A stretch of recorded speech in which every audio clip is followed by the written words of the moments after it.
Hello to you all, and welcome back to another review and rank all the episodes video. Well, it's been more or less a year since I looked at Drake and Josh, but I decided it was time to crack on and look at Season 2 and see just how it fares. Like the previous video, I will review all the episodes in chronological order and give an overall ranking at the end.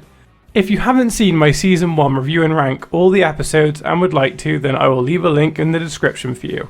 Without further ado, let's review and rank all these episodes.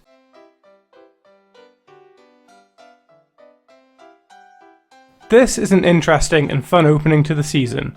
Okay, so Drake is addicted to junk food and snacking, while Josh is addicted to all forms of video games. What can I say? This is one of the few times in the series where I can relate to both characters. As interesting as this bet is, I would argue Drake has it harder than Josh. Out of the two, I would struggle more with junk food intake, I think. So the main catalyst is the bet. Essentially, whoever caves first has to dye their hair pink. The two try to resist, but the plot just snowballs and places pressure on them. Like Drake acquiring a rash as his body isn't used to the lack of junk food. And Josh gets sent a game sphere from his granny. You know, it's spherical. Spherical! Along with their parents getting in on the bet. I think the slapstick tone of this show lends itself well to a plot like this, especially as the two of them really struggle not to lose the bet. The cold open is instrumental in setting this plot up. Their mother gets annoyed that neither of them listen to her and pick Megan up during a storm, due to the fact they're both too distracted by their addictions. This is fine, it's fairly low stakes. I think they could have gone harder in the setup with the bet though. The funniest parts of the episode is their fight at the end, which leads to them wrestling in a paddling pool filled with chocolate milk. I mean, the whole conclusion is over the top.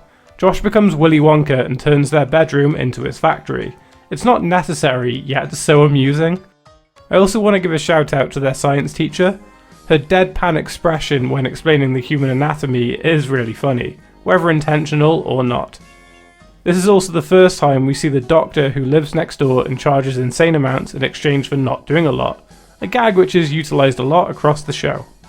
I actually really enjoyed this one. The slapstick was very entertaining, especially as the plot was fairly non-existent. A good start, I think.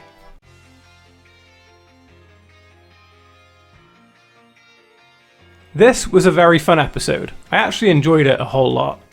Now, I have pretty much remembered every episode I have watched so far in the series to some degree, but this one I barely remember. Maybe Nickelodeon didn't repeat it a lot back in the day. So Drake overhears a radio competition offering the chance to win front row seats to his favourite band. He is ecstatic and coerces his history class into helping him win. The fake history party scene with the mobile phones is so funny. I love how quickly the class turn on Drake when they learn he's using them. And I mean, they want blood. It's just the best. Once Drake is on the phone, he gets the chance to win an additional prize, a vintage guitar signed by the lead guitarist. He and Josh have to answer a question on the solar system, which is relatively easy, but I do love the catchy song they said. Drake receives the guitar and Josh accidentally wrecks it. He plugs it into an amp and it explodes.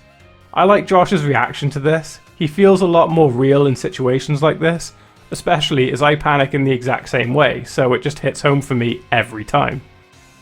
Josh spends his life savings on a new guitar and reaches out to the musician to sign it once again, which fair play, he does. Devin actually seems like quite a cool guy. I was low-key expecting him to be a bit of a dick, but that wasn't the case. In arguably the funniest scene of the whole show so far, Josh breaks his hand and his unhelpful record producer asks him where it hurts and how many fingers he's holding up. I was in stitches. It's so amusing. Drake gets to perform with his favourite band and live the dream. He even gives Josh the money he earned as a thank you. It was a rare time that Drake seemed human, and I think it did a lot for him. The subplot sees Walter attempt to bond with Drake, but fail. It's fairly straightforward. There's not a lot to it. This was one of the better episodes. I actually had a really great time watching it.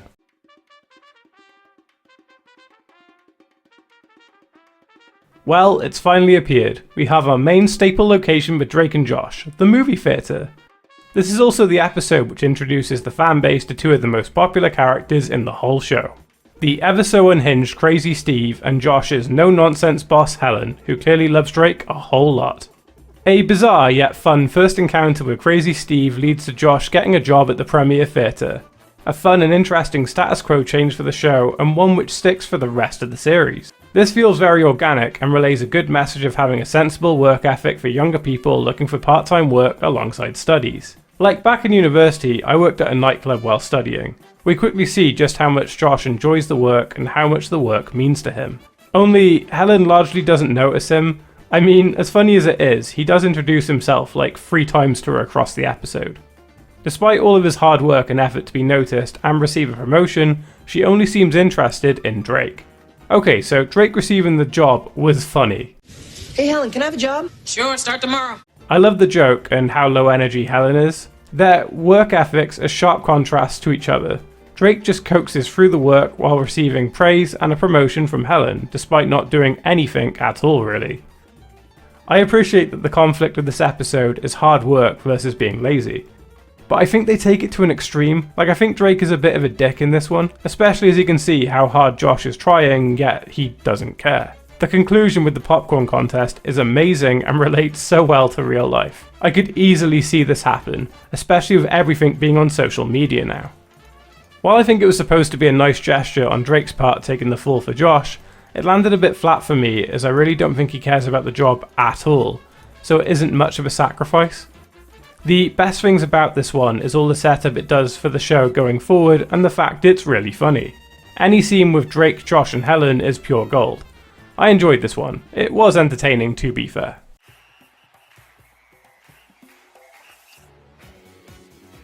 Okay, I didn't remember this one as well as others.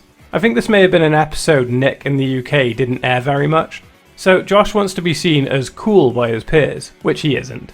So Drake pressures him into joining the football team to try to elevate his social status in school. Miraculously, Josh makes the team, to Drake's thrill and surprise, up until it is revealed that he is the new equipment manager, a role Josh is very proud of but one which is looked down by everyone else. I wasn't the biggest fan of Drake in this one. He really was just pushing Josh for selfish reasons as he felt he was being rejected by peers due to Josh's likes and dislikes. For a social minefield like a school, I kind of get it, but equally Drake does seem quite shallow here. I think had Josh felt humiliated or something from external factors, then the push to join the football team would be more believable. I don't know if it was just me thinking it, but Josh seemed a lot more exaggerated here than normal. Like, granted, he's always goofy and awkward, which is fine, and is actually relatable, but I don't know. Here it felt very forced. I wasn't the biggest fan of the plotting to this one. I mean, Josh having to step up to the mark makes sense for a plot resolution, but the route to get there was awkward. So Megan effectively poisons the whole team by mixing soil into the brownies Josh had to make. So the star player was too sick to play, which in turn coerces Josh into that position.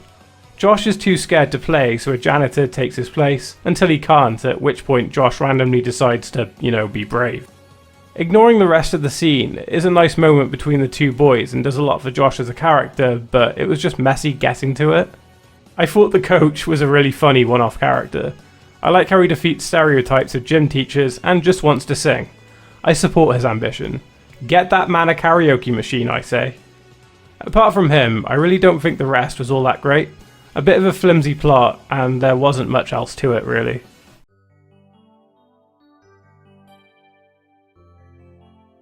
This one was actually much better than I remembered. I hardly ever saw this one. Much like the last episode, this one was barely ever shown on TV. My guess would be due to gambling, possibly. I mean, the whole plot is a moral message about not hustling people, a message which was conveyed well and with an entertaining plot to boot. So Drake and his buddies are playing pool. Only Drake needs a teammate. His friends notice Josh bumbling about and decide he should be on Drake's team, to Drake's annoyance as Josh has never played pool before and doesn't even know what the game is actually called. Josh turns out to be amazing at pool, as he sees it as a maths problem. He looks at the geometry of it. After seeing Josh's potential here, Drake starts exploiting him so he can make a load of money gambling against unsuspecting players. This episode goes quite hard for the tone of the show and the younger demographic, which was great to see. Drake once again is kind of the worst here, but for the sake of the plot, it is actually necessary. I mean, he learns a lesson and learns it well. It needed him to be really insufferable and very unkind to pay off the way that it did. While on the other hand, I think it's quite tragic, especially as Josh is keen to spend more time with Drake and find something cool they can do together, thinking he's finally found something for him and Drake to bond over, when in actuality, he's just being used. The subplot is interesting. It's their mum's birthday and Walter thought he found the perfect gift up until she bought it for herself, not realising he'd already got it. Which leads to him giving the boys $200 to get another gift.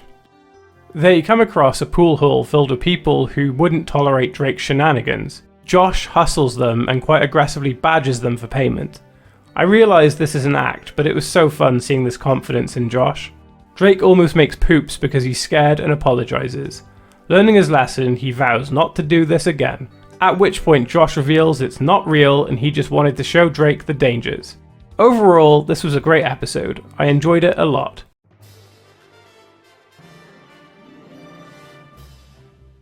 Surprise, surprise, Drake is intrigued by yet another girl. But wait, this one is smart and should be able to see through his obvious BS.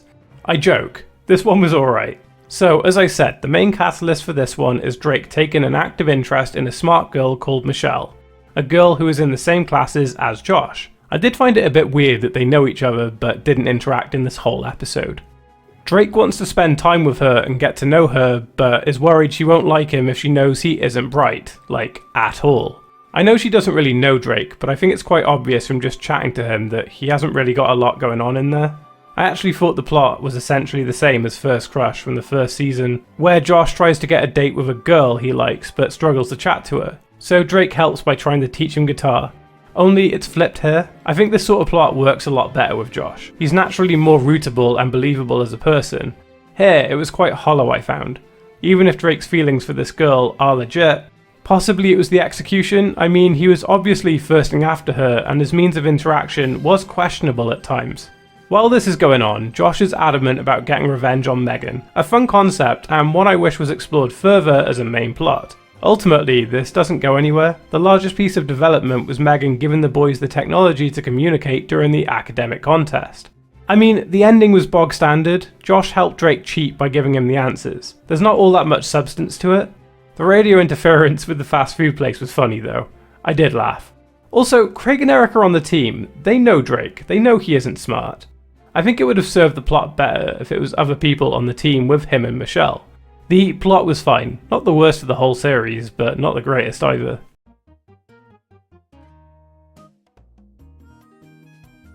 Ah, it's this episode. Drake and Josh end up becoming assistants to a young Hollywood actress who takes pleasure in belittling them at every chance she gets. There's not a great deal of things to talk about really. So the Premiere Theatre is hosting the premiere of a new movie starring child actress Ashley Blake, an in-universe young actress who Josh really likes.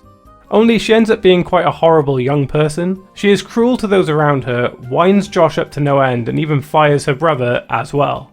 Josh is forced into this role out of fear of losing his job, along with a more immediate danger of her large bouncer Citrus. If I were in Josh's shoes, I would have just found another job and cut my losses. Drake is keen to go to an after party to meet female celebrities and agrees to aid Josh in return for an invitation to this party. Ashley Blake knocks herself out of a bucket by accident and spends the entirety of her premiere unconscious. It becomes a kind of Weekend at Burnsies-esque parody as Drake and Josh carry her around pretending she's engaging with people. That's the whole plot really. This is the episode where Helen is played by someone else. It's just a one-off, but it's still interesting, I suppose. I do like Citrus though, absolute star of the episode. He loves his smoothies and is a sweet boy to others. We even get somewhat of a happy ending as he walks off with a young woman to get some. So I guess there's that. Unsurprisingly, I don't like this episode. Quite possibly the worst of the whole show.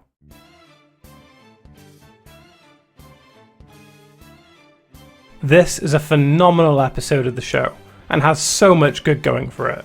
So it's time for the annual talent contest and Drake is ready with his band to enter and win for a third time, as that random girl kept declaring across the episode. Seriously, there's a recurring joke and a superfan appearing out of nowhere and just praising Drake all the time on his performances and telling him she loves him. Drake seems like he'll take it again, up until an a cappella group show their chops and make Drake look bad. I actually love how this is done. There is no ego from Drake across the plot. We see him doubt himself more and more after hearing this troupe sing, which is so great.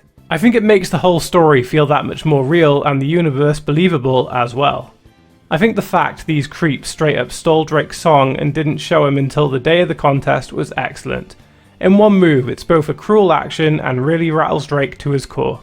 They needed Drake to just bucket it, and this seemed like a really good way to do it.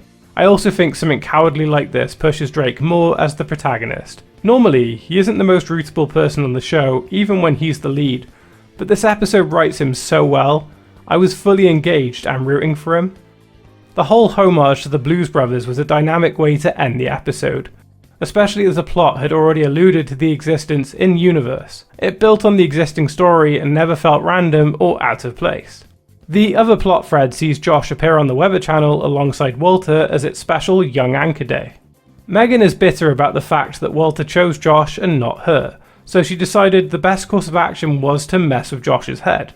And it worked. Josh has a panic attack on live television and begins twitching uncontrollably. As a result, everyone starts making fun of him. He struggles to go about his daily life without people making twitching jokes and bullying him. It's actually quite harsh. Like, I fully understand why Josh would want to hide himself away from the other people after this. Despite how bad Josh is feeling, Drake is still there for him, and on several occasions across the plot tells other people to back off and stop making fun of him. This again elevates his character in my opinion. These two plot points intersect with the talent contest where Drake is able to encourage Josh to overcome his anxiety and perform with him. I really love this, as both of the boys have something to gain here and help each other. Josh helps Drake defeat his rival in the contest, and Drake helps Josh with his fear of being in public. The fact they used Soul Man from the Blues Brothers was an inspired choice. It's a catchy, loud, and engaging song which has the whole audience on board. To me, this episode felt like the tipping point for the whole show. I think this is the point where Drake and Josh are solidly brothers and realise their love for each other. Together, they can achieve anything and have proven their bond. The fact this is done via a performance makes the whole thing more memorable and iconic. In a way, it's almost meta as Drake and Josh are being watched and supported by their fans. It's a very good episode and shows they're comfortable in their roles on screen.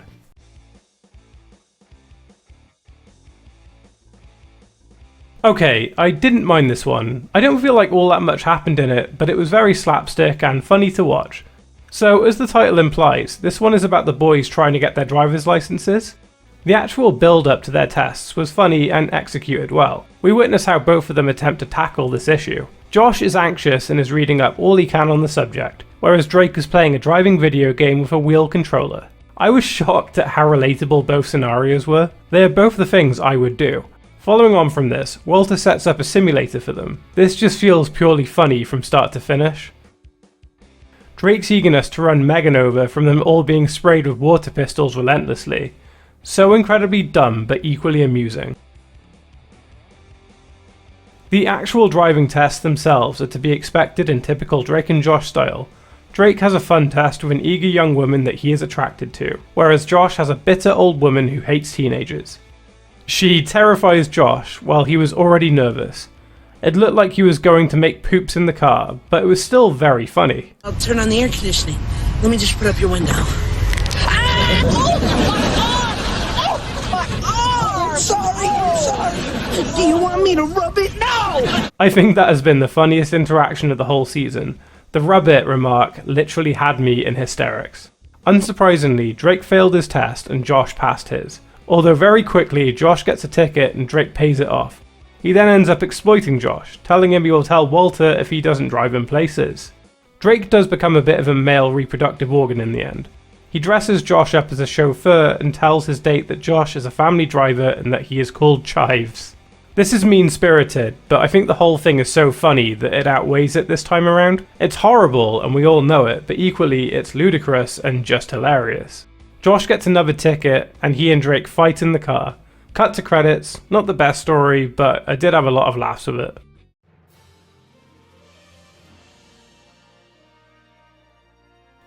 This one used to be on TV all the time. In fact, I think this is one of the episodes I watched most of the whole show, and it's a decent one as well. One of Megan's friends who is first introduced in this episode is a massive fan of Drake. You might even call her #1 fan. Although, she very quickly does become obsessed with him, which is a major plot beat of the season.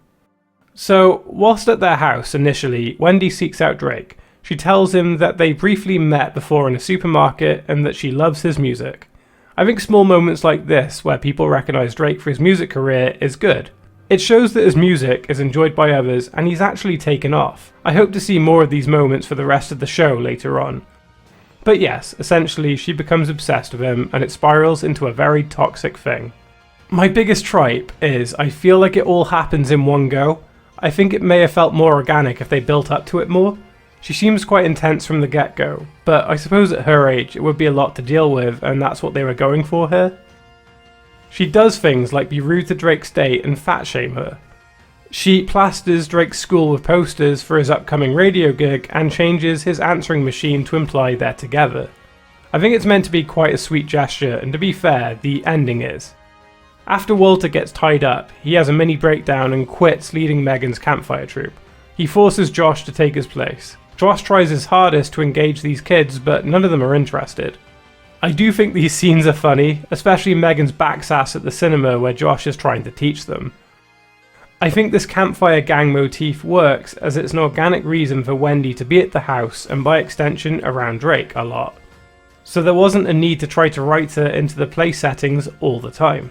Josh being locked in a tent whilst Drake took the kids for pizza is harsh, sweet and funny. A fitting end to a decent episode of the show. It was nice seeing a softer side to Drake here. He felt so human in this one.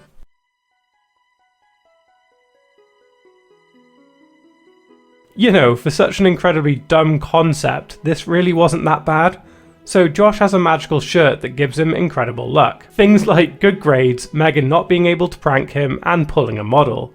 To him and Drake, this hideous shirt is but the will of the gods. I think this episode just about gets away with it as it's a one-off. I think that if his shirt became a recurring plot thread, then it would have fallen apart with time, literally. Drake has a new girlfriend with an insufferable laugh. To be fair, it is the worst. I would too be annoyed if I was hearing it all the time.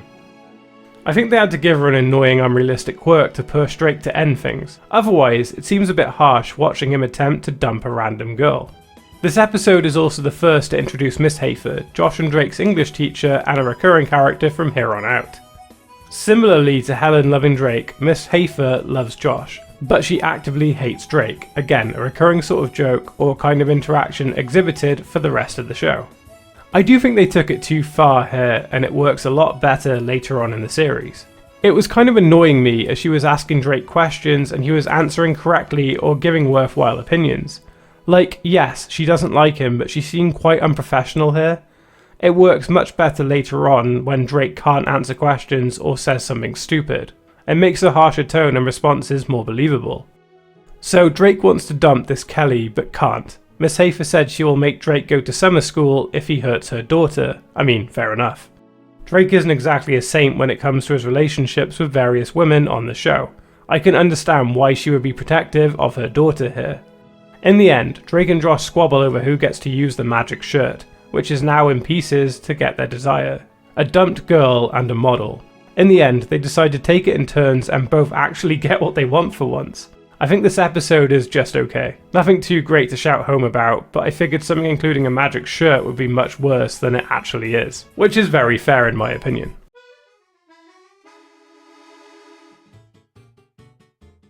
This one was just okay. So after being told by Helen that he needs to get better at upselling at the cinema, Josh attempts to sell more snacks. He's rubbish at it. So Drake intervenes and lies to an old lady about why she should buy popcorn and fizzy drinks. You know, to improve her health. I wish that was true. These two dudes, Buddy and Guy, overhear Drake and Josh lying and decide they're the perfect dudes to sell Gary grills. Well, grills that were stolen. They earn money from Drake and Josh and don't have to worry about being caught.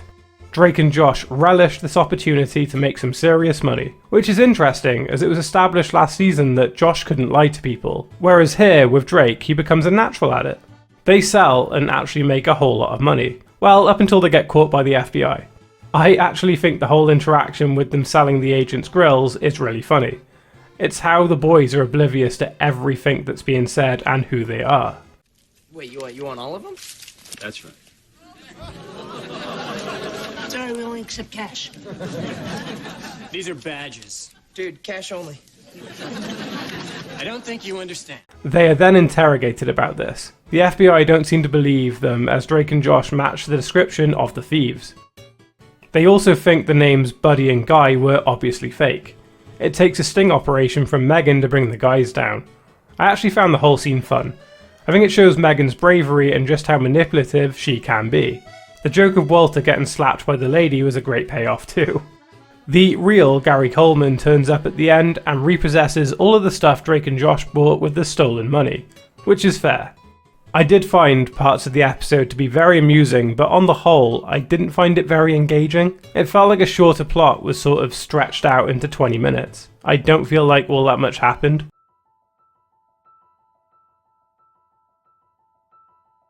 This was massively entertaining. So, after feeling like he spends too much time with Josh, Drake tells him that he wants some time to himself. I get that, to be fair. I'm not the most social of people and need time to reset every once in a while. This pushes Josh to make a new friend. He grows close to a new kid in his science class, Drew, a guy who is very much the carbon copy in-universe version of Drake. He's popular, gets lots of women, and enjoys playing a musical instrument.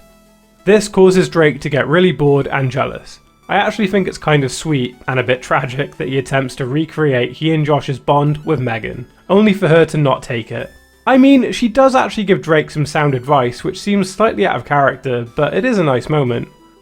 I think the Jerry reveal might be the funniest scene of the whole show. I was laughing so hard at it. The family's reaction to him appearing is perfect. I also really loved that Walter was eating up every word, so much that he didn't want to leave the room. I think Walter wanted him as a best friend, which is understandable. I would also like Jerry to be my best friend. Drake grows close to Jerry, which really begins to aggravate Josh. Look, at the beginning, I really do think Josh liked having Drew around as a new friend. Spiting Drake was secondary to that. But I honestly can't decide if Drake likes Jerry in the least. I've been thinking about it, and I even rewatched the scenes, but I just don't know. Please let me know your thoughts in the comments down below. I would be really interested in hearing your opinion on it. So, their bitter rivalry of one-upping each other with new friends comes to a head at the premiere. All the usual things: magic, saxophones, and dancing. What jolly fun. Wait, what's that? Oh, it's a TV producer who is keen on bringing hit television show Drake and Josh, Drew and Jerry, to life. Probably on Nickelodeon. What? A slapstick comedy about two stepbrothers and their wacky antics? Who would watch that? And, more accurately, who would review and rank all of their episodes? A sad person, probably. All jokes aside, I actually love how meta this episode goes. It's very self-aware and arguably the smartest episode of the whole series. I love the stand-ins for Drake and Josh, not only in closeness of looks, but line delivery, mannerisms, and characterization. It's just so good. I can see this episode being quite divisive though, but I think it's great. In my opinion, it's one of the better episodes of the series.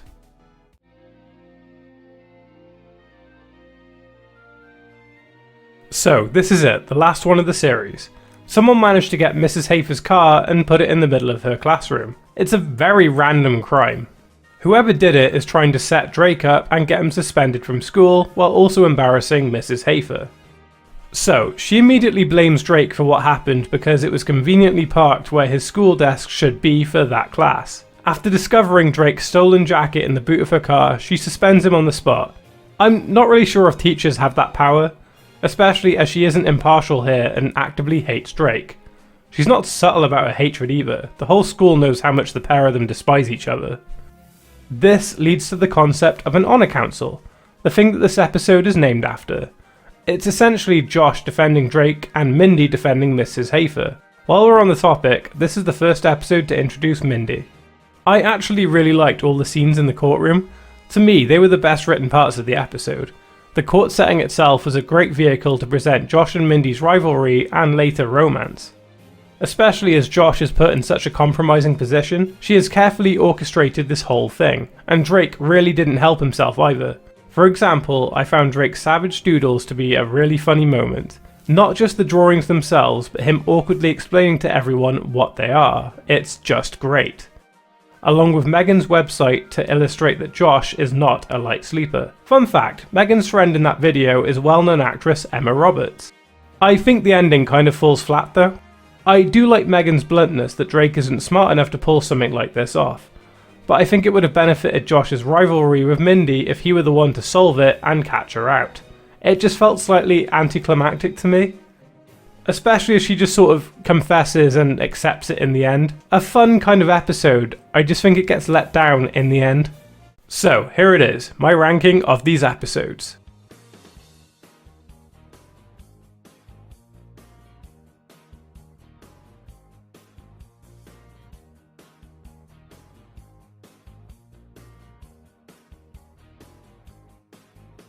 This series was a lot more of a mixed bag than the first. In some ways, it was harder to rank. I feel like the overall quality and episode count probably played a role. I only really felt like there was one bad episode in this bunch, which is really good going in my opinion. How would you rank these? I would love to hear your thoughts in the comment section down below. If you enjoyed what you saw and would like to stay up to date, then please hit that like button and subscribe. All the support will really help my channel. Right, I will see you all very soon.